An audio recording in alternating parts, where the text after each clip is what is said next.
DRDO तैयार कर रहा भारत का रक्षा कवच। पाकिस्तान के ऊपर गिर सकती है एपेटियप की गाज। ताइवान में खेला हथियारों का खेल, चीन ने दे डाली अमेरिका को धमकी। दोस्तों, एक बार फिर डीआरडीओ की तरफ से बहुत ही बड़ी खुशखबरी सुनने को मिल रही है। यहां पर डीआरडीओ 2 मिसाइलों को एक साथ भारत को एक बहुत बड़ा तोहफा देने वाला है। इन दोनों ही मिसाइलों के बारे में मिलता है कि ये दोनों मिसाइलें इतनी ज़्यादा खतरनाक होने वाली है जिसको सुनने के बाद दुश्मन देश चौंक जाएंगे। यहाँ पर इनके अंदर इतनी एडवांस तरीके की चीज़ें लगाई गई है जिससे कि यह एक बार किसी भी देश के ऊपर छोड़ी जाएगी तो उस देश की खटिया खड़ी कर देगी। लेकिन उससे पहले हम आपको बता दें, MARV को लेकर बहुत ज़्यादा कन्फ्यूजन हो रहा है। बहुत लोगों को लगता है कि यह मिसाइल जो है वह मिसाइल MIRV है, बल्कि यह MARV है, क्योंकि यहाँ पर दोनों मिसाइल में ज़मीन और आसमान का अंतर है, क्योंकि दोनों की टेक्नोलॉजी पूरी तरीके से अलग बनाई गई है। इसकी वजह से दोनों का जो काम है वह पूरी तरीके से अलग हो जाता है। हम लोग अपने टॉपिक की तरफ आने से पहले आपको MARV टेक्निक के बारे में पूरी बातें साफ कर देते हैं, जिसके दिमाग में जो कन्फ्यूजन बना होगा वो कन्फ्यूजन निकल जाएगा। आपको हम बता दें, जितनी भी बैलिस्टिक मिसाइलें होती है सबका स्ट्रक्चर एक जैसा ही होता है। आप यहां फोटो की सहायता से इसके बारे में अच्छे से जान सकते हैं। यहां पर आपको दिखाई दे रहा होगा ब्लैक कलर का ये जो एरिया है, इसे बोलते हैं रॉकेट, और इसके ऊपर जो लगा हुआ है टॉप का सिल्वर कलर का, इसे बोलते हैं वॉरहेड।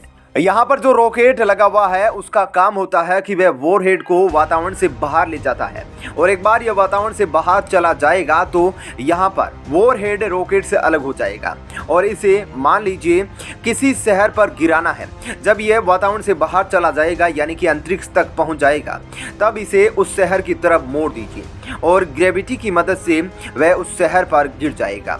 अब हम बात करते हैं MIRV टेक्निक के बारे में। इसमें भी सब कुछ सेम होता है। जो MARV में एक वॉरहेड लगा होता है, लेकिन इसमें एक ही जगह 8 या 10 वॉरहेड लगे होते हैं। यहाँ पर इनका भी काम सेम ही होता है। ये भी जाते हैं वातावरण से बाहर और फिर जिस देश के ऊपर गिराना होता है वह उस देश के ऊपर गिर जाते हैं, और इन 10 वॉरहेड को अलग अलग दिशाओं में भी मोड़ सकते हैं। इन्हें आप अलग अलग देशों के ऊपर गिरा सकते हैं, ये आपके ऊपर निर्भर करता है। लेकिन आपको हम बता दें कि यहाँ पर जो वॉरहेड होता है वह गुरुत्वाकर्षण बल की वजह से नीचे गिरता है। इसको दुश्मन देश आसानी से पकड़ सकता है और मार सकता है। लेकिन अगर उस वॉरहेड में MARV टेक्निक लगी हुई है तो यहाँ पर आप इसकी डायरेक्शन बदल सकते हैं, क्योंकि इसके अंदर एक छोटा सा डस्टर लगा होता है। आपको हम बता दें कि जो नॉर्मल बैलिस्टिक मिसाइल होती है वह जितनी भी ताकतवर हो, लेकिन उसकी दिशा बदलने के लिए उसके अंदर MARV टेक्निक का होना बहुत जरूरी है। यही वजह है कि यहाँ पर बिना MARV टेक्निक वाली मिसाइलों को दुश्मन आसानी से पकड़ सकते हैं। आपको हम बता दें, इसी को देखते हुए डीआरडीओ अपनी तरफ से अग्नि 2 प्राइम का स्पेशल वेरिएंट तैयार करने वाला है, जिसके अंदर MARV टेक्निक लगाई जाएगी, और डीआरडीओ इसके तीसरे वेरिएंट पर भी काम कर रहा है, जिसकी खूबियों के बारे में मिलता है कि इसे जमीन से नहीं बल्कि नौसैनिकों की शिप पर भी चलाया जा सकता है। इसमें हमें काफी ज्यादा फायदा हो जाएगा। मान लीजिए कोई दुश्मन 3000 किलोमीटर दूर है, तो यहाँ पर हमारी अग्नि 2 प्राइम की जो लिमिट है वह 2000 किलोमीटर की है, तो हम ऐसे में 1000 किलोमीटर शिप की सहायता से वहां तक जा सकते हैं और अपने दुश्मन को टारगेट कर सकते हैं। वहीं दूसरी तरफ आतंकियों को पालने पोसने वाले पाकिस्तान पर एपेटियप की कड़ी कार्रवाई सामने आ सकती है। पेरिस में होने वाली एपेटियप की प्लेनरी और वर्किंग ग्रुप की बैठक से पहले विशेषज्ञों ने कहा है कि एपेटियप की ओर से सौंपे गए बिंदुओं का पालन नहीं करने की वजह से पाकिस्तान को ब्लैक लिस्ट में खिसकने की संभावना है। सनद रहे पाकिस्तान पहले से ही एपेटियप की ग्रे लिस्ट में शामिल है। जानकारों का मानना है कि पाकिस्तान के इमरान खान की सरकार आतंकी संगठनों के खिलाफ कार्रवाई करने में नाकाम रही है। आलम यह है कि उसने तहरीक-ए-तालिबान पाकिस्तान जैसे संगठनों के सामने घुटने टेक दिए हैं। विशेषज्ञों ने एक लेख में कहा कि पाकिस्तान सरकार के हाल के फैसलों से फाइनेंशियल एक्शन टास्क फोर्स के आदेशों का उल्लंघन होने की संभावनाएं हैं। मालूम हो कि पाकिस्तान जून 2018 से अपने एपेटियप की ग्रे सूची में है। एपेटियप की कार्रवाई ने आयात, निर्यात और अंतर्राष्ट्रीय कर्ज पाकिस्तान की पहुंच तक सीमित करके उस पर प्रतिकूल प्रभाव डाला है। पाकिस्तान के प्रधानमंत्री इमरान खान सत्ता में आने के बाद से लगातार एफएटीएफ की ग्रे लिस्ट में बचने के लिए ताकत लगा रहे हैं, लेकिन उन्हें इसमें सफलता नहीं मिल पाई है। पाकिस्तानी अर्थशास्त्री डॉक्टर नाफी सरदार का हवाला देते हुए रिपोर्ट में कहा गया कि यदि एफएटीएफ पाकिस्तान को ब्लैक लिस्ट कर देता है तो उस पर आर्थिक दंड और अन्य प्रतिबंधात्मक उपाय लगाए जाएंगे। ऐसे में पहले से ही डामाडोल पाकिस्तान की अर्थव्यवस्था को करारी चोट लगेगी।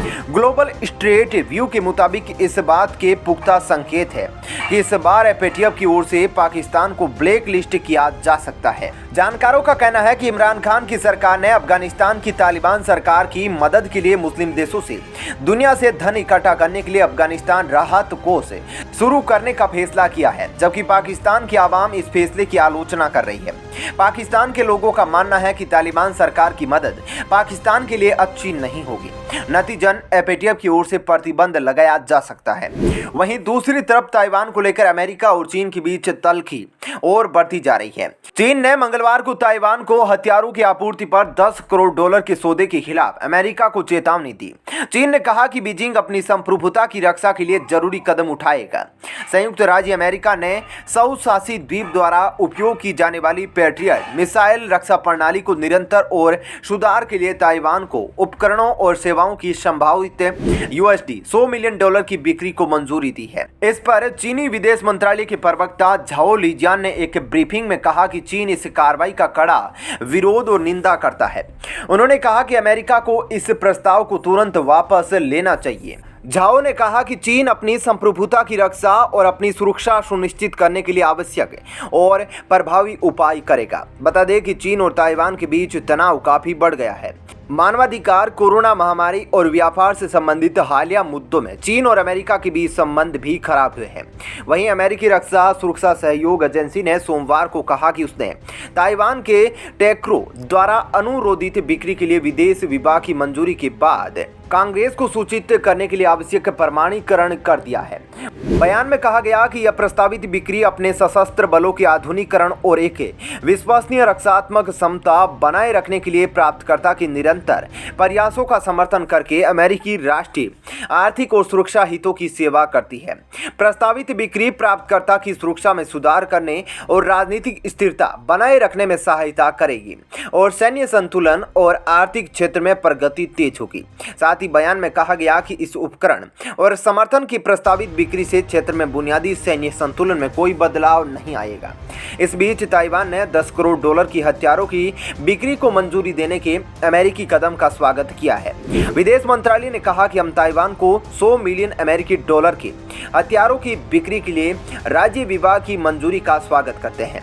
यह निर्णय ताइवान संबंध अधिनियम और 6 आश्वासन के प्रति अमेरिकी सरकार की प्रतिबद्धता को प्रदर्शित करता है। यह हमारी रक्षात्मक क्षमताओं के रखरखाव के साथ साथ क्षेत्रीय शांति और स्थिरता का भी समर्थन करता है।